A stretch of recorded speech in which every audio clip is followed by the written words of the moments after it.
नबी अकरम सल्लल्लाहु अलैहि वसल्लम ने इरशाद फरमाया, अत्तहूरु शत्रुल ईमान, यानी सफाई पाकी ये आधा ईमान है। तो मैं गुजारिश करूंगा कि बकरा ईद के मौके पर आप जब जानवरों को ज़िबाह करें तो उसकी तस्वीर ना बनाएं, वीडियोग्राफी ना करें। इस तरह की चीज़ें हमारे दरमियान नहीं होना चाहिए कि जिससे बिरादराने वतन के जज्बात मजरू हों। हम अमन व सलामती का पैगाम देने वाले हैं, और जो आप कुर्बानी करें तो जानवर की जो भी फजलात बाकियात रहते हैं उनसे ताफुन फैलता है, तो उस ताफुन से बचने के लिए आप पर जिम्मेदारी होती है। अल्हम्दुलिल्लाह अभी तो बीबीएमपी की तरफ से बहुत सारी सहूलतें हमारे साथ मौजूद रहती हैं, तो आप सफाई सुथराई का बिल्कुल ख़ास ख्याल रखें। ऐसा ना हो कि हमारी वजह से बिरादरान वतन को तकलीफ पहुँचे, उनके जज्बात हमारी कुर्बानी से मजरू ना हो सकें। और ममनुआ जानवर जो अब हमारे स्टेट में जिन जानवरों को मना किया गया है, तो ममनुआ जानवर की हरगिज कुर्बानी ना करें, क्योंकि अल्हम्दुलिल्लाह हमारे पास उसका बदल मौजूद है। हम बकरा है, भेड़ है, हम उसको ज़िबा कर सकते हैं, हमारे पास उसका बदल है। और नबी अकरम सल्लल्लाहु अलैहि वसल्लम ने यही इरशाद फरमाया कि कुर्बानी गरीब पर नहीं है बल्कि साहिब इस्ताअत पर है।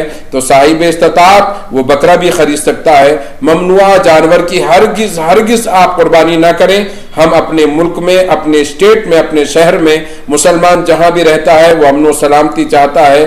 तो मैं तमाम से गुजारिश करूंगा कि तमाम ही कुर्बानी करें अल्लाह और उसके रसूल की रजा के लिए, लेकिन उस कुर्बानी का वीडियो हरगिज न बनाएं, किसी के जज्बात को मजरू न करें, सफाई सुथराई का खास ख्याल रखें। और ईद के मौके पर आप बिरादरान वतन को ईद की मुबारकबादियां दें, अपनी महफिलों में उनको शरीक करें।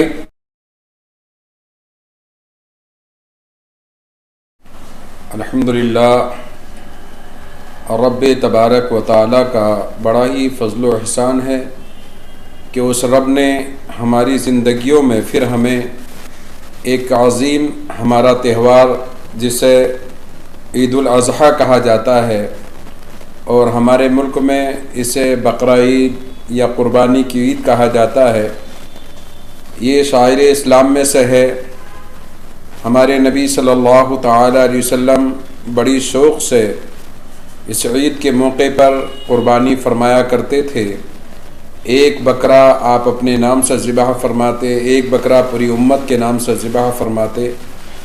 और सहाबाए किराम रिदवानुल्लाहि ताला अलैहिम अजमाइन ने सवाल भी किया, या रसूलल्लाह सल्लल्लाहु अलैहि वसल्लम ये कुर्बानी क्या है? तो नबी अकरम सल्लल्लाहु अलैहि वसल्लम ने इरशाद फरमाया, ये कुर्बानी तुम्हारे बाप हज़रत इब्राहीम अलैहिस्सलाम की सुन्नत करीमा है। अब हम जब इस कुर्बानी के मामलात को देखते हैं, पढ़ते हैं, तो पता चलता है कि हज़रत इब्राहीम अलैहिस्सलाम वो अल्लाह के नबी हैं कि जिन्होंने जब भी रब ने जो कुछ भी कहा उसके लिए वो तैयार हो गए। रब ने माल की कुर्बानी की मांगा तो हज़रत इब्राहीम अलैहिस्सलाम माल की कुर्बानी आपने दी, यहाँ तक कि जान की कुर्बानी मांगी तो आप आग में चले गए। और जब बेटे की कुर्बानी मांगी, आप जानते हैं कि कुरान मजीद फ़ुरक़ान हमीद में वाक़या मौजूद है, और हदीस मुस्तफ़ा सल्लल्लाहु अलैहि वसल्लम में तफसील से है कि हज़रत इब्राहीम अलैहिस्सलाम ने फरमाया, बेटा मैंने ख्वाब देखा है, मैं तुम्हें ज़िबाह कर रहा हूँ। तो बेटे ने कहा, ए बाप आप अपने बेटे को ज़िबाह कर दें। तो ये तमाम चीज़ों से पता चलता है कि बेटे और बाप में और औलाद और माँ बाप में कितनी मोहब्बत होनी चाहिए। मज़हब इस्लाम कितना अच्छा दर्स देता है। आज हम हालात देख रहे हैं, नौजवानों के हालात बिलखुसूस के अपने माँ बाप की नाफरमानियाँ करते हुए नज़र आ रहे हैं। और मैं दारुल क़ज़ा में रहता हूँ, मैं देखता हूँ कि बहुत सारे अक्सर नौजवान शादी होने के बाद अपने माँ बाप को छोड़ देते हैं। उनको हज़रत इब्राहीम अलैहिस्सलाम और इस्माईल अलैहिस्सलाम की ज़िंदगी को पढ़ना चाहिए कि एक बाप ने बेटे को ज़िबाह करने के लिए कहा तो बेटा ज़िबाह होने के लिए तैयार हो गया। तो आज भी जो हम कुर्बानियाँ करते हैं, ये नहीं कि हमने जानवर ख़रीदा, लाए और उसको ज़िबाह कर दिया, गोश्त खा लिया, ख़त्म हो गया, इसका नाम कुर्बानी नहीं है। बल्कि जब हम जानवर को ज़िबाह करें तो ज़िबाह करते हुए हमें आज से 5000 साल पहले का जो वाक़या, हज़रत इब्राहीम अलैहिस्सलाम अल्लाह की रिज़ा के लिए अपने बेटे की गर्दन पर आपने छुरी को चला दिया। मेरे रब, तुझे जो मंजूर है, तुझे जो चाहिए, मैं उसे देने के लिए तैयार हूँ।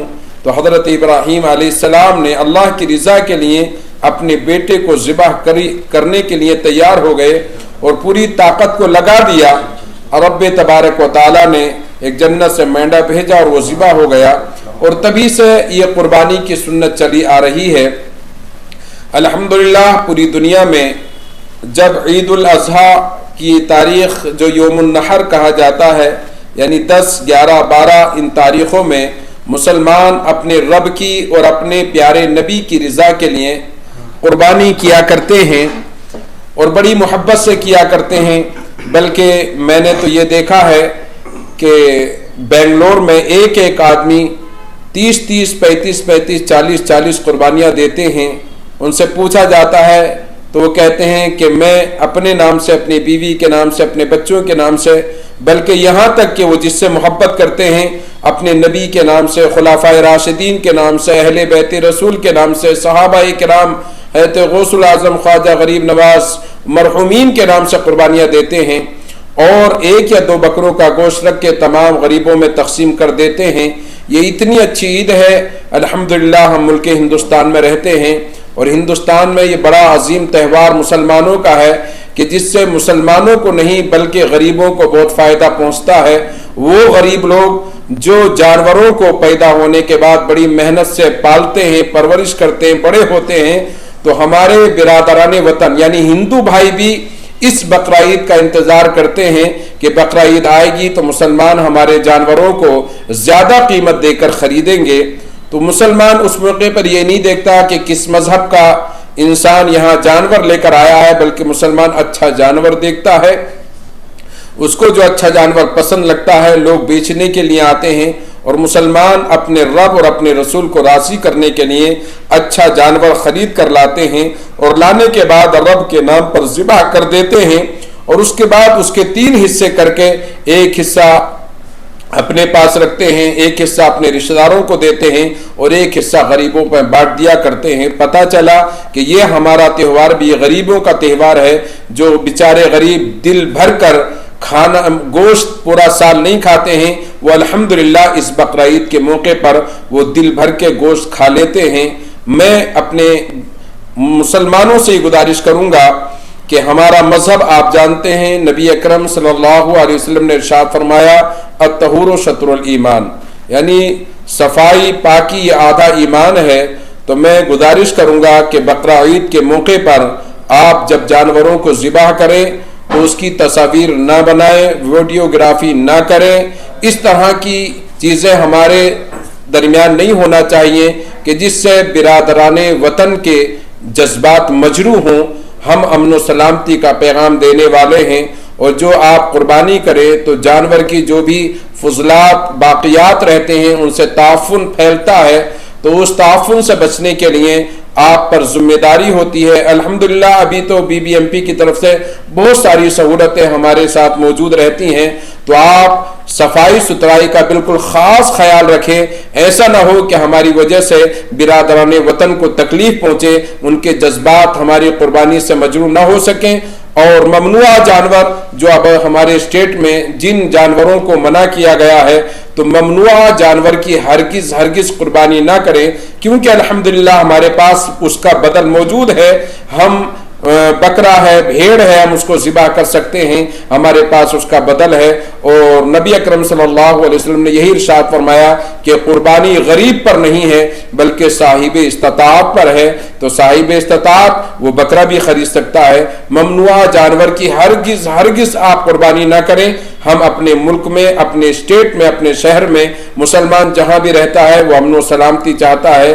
तो मैं तमाम से गुजारिश करूँगा कि तमाम ही कुर्बानी करें अल्लाह और उसके रसूल की रज़ा के लिए, लेकिन उस कुर्बानी का वीडियो हर किसी न बनाएं, किसी के जज्बात को मजरूह न करें, सफाई सुथराई का खास ख्याल रखें और ईद के मौके पर आप बिरादराने वतन को ईद की मुबारकबादियाँ दें, अपनी महफिलों में उनको शरीक करें।